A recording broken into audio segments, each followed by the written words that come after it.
Hey guys, so this is Josh coming back to you at Midnight Auto Repair. Doing this week's video, and I figured I'd do another review since you guys seem to have liked what I did on the Scion. So this week I've got a 1975 Plymouth Fury. Now, not just any Plymouth Fury. This is a original unrestored 23,000 mile Plymouth Fury with a 400 cubic inch V8 in it and a 4-barrel. So 23,000 miles, and she's got a little patina, a little wear here and there, but this is pretty much a shining example of what this car would have been back in 1975. It's got modern radials on it now, but as you'll see, she's still very original. So hang with me and we'll be right back.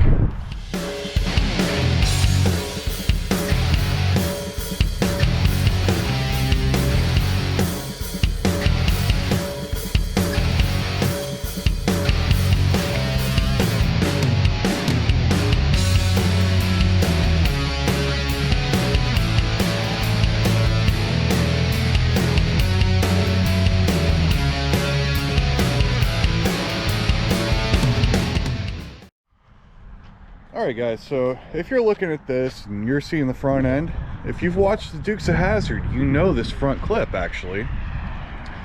Think of the sheriff's cars from the Dukes of Hazzard. Except this isn't a Coronet, this is a Fury. But they were platform siblings along with, let me see here, this, the Satellite, the Roadrunner, the, what was that? The Charger of this era, and Ricardo Montalban's favorite vehicle, the Cordoba. These are all Chrysler B-bodies. That's exactly what this one is. And this one's kind of the shining example of, she's a bare bones model with a 400 in her. And really, it's, as you can see, it's a clean car. It has its wear, it has its character. But I mean, what the hey, 1975 to now, oh, you can see the early examples of emissions coming up. Unleaded fuel only, 1975. By now, unleaded fuel and catalytic converters were kind of the thing. But if you look at the car, like I said, she's got some wear, she's got character, but the fact that this is the original paint, the original half top, and just the fact that it's all still here, it's a big thing. Now, it's got a 400 cubic inch Chrysler V8, so, you know, she's still a small block, but I think it's the biggest of the small blocks, because I know that in the police package you could get the 440, but that was only a sedan. Now, coming around this thing, just to look at the, how should I say, color option of 1975. Look at that green interior, and it's mint, both in color and in consistency. It is flawless. This car, let's see here, sorry, 20,607 is the mileage. And if we come down to the pedal and look, that thing's got hardly any wear along with the gas pedal. So I'm going to call that an actual 20,000, but give me a little bit here. I'm going to get the camera set up and we'll go for a drive. Alright guys, so it's a little on the chilly side here today. It's 38 degrees, so forgive me. I will have the heater going, so you may hear a light whir in the background. But we're in here now, and I mean, we're looking at the most basic of controls. You know, we've got our radio and our heater controls kind of down by our knees here. Radio on the right hand side, AM only, original radio. And on the left hand side, we actually have our ventilation here, and we're about to find out if the heat works.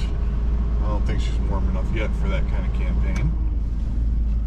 But let's go for a ride in a beautifully original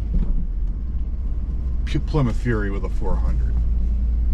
Now, like I've told you, it's a little cold out today. It's 38 degrees, so this is probably going to be one of the last drive and reviews that I'm going to be able to do here till, I don't know, about spring, unless we get a nice gap in the weather.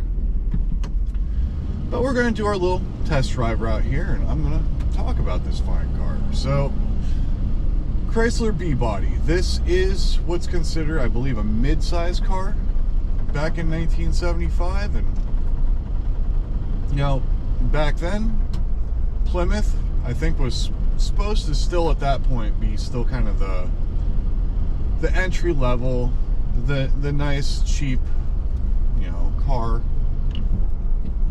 But there's nothing cheap about it. I mean, this thing, if you've ever driven a Chrysler Cordoba or the Charger of the same vintage, you know, they all share the same mechanical equipment. So I get this very light and airy power steering. You know, you can just two-finger this thing the whole way down the road, and it doesn't care. If there's potholes, it don't care. You know, you don't feel anything. This thing, it just glides down the road. The seat being a bench seat, split bench at the top here, it's a relatively comfortable car. You know, I'm not gonna say it's Cadillac of the era comfortable, but it's definitely a comfortable ride. I don't think the heater cord has opened, so we might be getting a chilly ride out of this deal.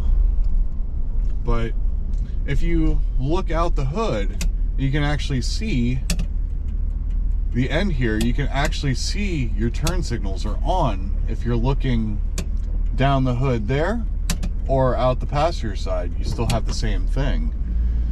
Just a little way to indicate that you have your turn signal on and you can see it, not just the guys in front of you or behind you. But we're gonna come down into our little slalom section here, and we're gonna see what it's like to float a pillow down a twisty two-lane road. Now, if you remember in the Scion, it handled this real nice, real gentle-like. This thing, she feels a little wider. But I mean, light power steering. I can still two-finger this thing going down the road. And it feels quite comfortable. It doesn't feel nervous going into a turn. You just have to be mindful of the fact you're in a V8 rear-wheel drive car. So you don't really mash the throttle going around a turn. You just kind of let it glide. Let it glide, and then we're going to go into our brakes, which for early disc brakes feel fairly responsive. Now we're going to do our little power hill here, get into the 4 barrels, and that's it. But I mean, you know, back then, a 400 cubic inch motor, I can't remember what the horsepower was on this. I want to say it was just a bit over 200, which was respectable for the time. They were still learning how to make emissions function on these cars. You know, back before this, you had high compression, high horsepower V8s. And then 1975, this is the first year. This is the adoption of the emissions and unleaded fuel, which means they had to take their engine compression ratios from, I don't know, what was that? 10 to 1 down to like 8.5 to 1 to actually to make it respond well to unleaded fuel. And in that process, you lose a bit of power. Not saying it's underpowered. It's a very adequately powered car for its size, but it is a heavier car. So I mean, this little over 200 horsepower this thing makes, you know, I get into the 4 barrels, like I'm into them again, and it's a very tame acceleration. But this car wasn't built to go fast. This car was built more for comfort and cruising. I mean, it is a very, very, very big coupe. You know, I'm 6'4", I'm sitting in here, I got headroom for days, I got a leg room for days. It's a lot of car. But to actually just see it float down the road, I mean, you don't see a lot of these anymore. You know, people, when you tell them it's a Fury, people always think the movie Christine, 1958 Plymouth Fury, two-door hardtop car. But that's what you think of when you think of Fury, because, I mean, she's the most beautiful and most infamous Fury of them all. But not to play second fiddle, that name kept going for many, many decades after, or at least a few decades. But this would probably be the last iteration of this car. I know 75 you had the single eyeballs up front, and then in 77 you got the stacked headlights, which, you know, I mean, it's an appearance thing. Like I said, every time I see the front end of this, all I can think of is the front end of the Coronets from the Dukes of Hazzard, and them chasing that car down constantly. But I mean, I really would bring you in on some of the fancier stuff, but there really isn't much to talk about. You know, we have original paperwork, we have knee ventilation, we have vents up here, which I'm still getting no heat, so I think there's probably a manual valve that needs opened to get heat inside the car, because I'm not gonna lie to you guys, it's a little bit on the chilly side in here. But I wanted to bring you in on this because this is such an original car. Like, you know, 20,000 miles. I've taken it on a 2-mile loop just to kind of show you guys what it's like. But I mean, when you hit bumps, it doesn't squeak. It's got natural rattles just from time, you know. And I can kind of hear it in the background, you know, maybe a piece of plastic fluttering or something. But 75, 85, 95, 05, 15, and it's 2022 now, you know, it's coming up on 50 years old, and I'll tell you what, I've driven cars that were 10 years old that didn't feel this good. You know, it finds its center down the road. Now, when we talk about cars like this, we don't talk about fuel economy because, you know, when you hear numbers nowadays for fuel economy, you know, we have hybrids, we have, you know, small emissions happy vehicles where, you know, like, what the heck is it? The